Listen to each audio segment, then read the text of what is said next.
big wealth transfer going on from cost of special education maybe 20, 30 years ago to what it is today with all these autistic kids? So your question was, first of all, how the censorship and Robert De Niro and how do we utilize that? I think we have utilized that.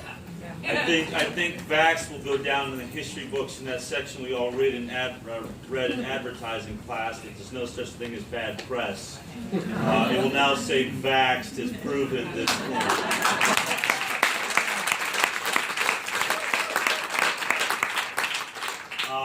I think, secondly, the question was more clinical. What was the question again? Actually more economical. You had a second part of censorship with Houston. Right. So Houston. I mean, look, we are being censored. We have pharmaceutical interests clearly at Tribeca. Forced Tribeca to make the worst decision they will ever make in the history of their existence. They put a dark smudge on a wonderful festival that forever now, all of my friends in film refer to it now as the film festival that censors. That's extremely unfortunate.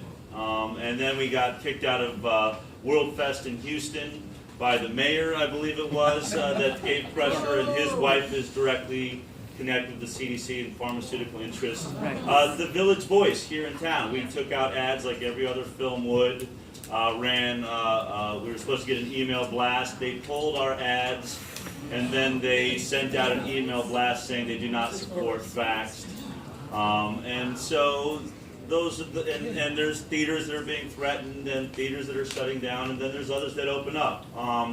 We're currently trying to figure out a VOD, a video on demand system that doesn't have branding in the way that we have to worry about getting it shut down when we try and get it to you online. Everything has a sponsor now. We live in a world that is completely sponsored, and in a country like the United States of America that's supposed to be free, it's terrifying to realize how unfree we actually are. I think we'd be, if we lived in Russia right now, we wouldn't believe our news. I think they're better off that way than living in a country that thinks they have free news, free press, free information, and it's all bought.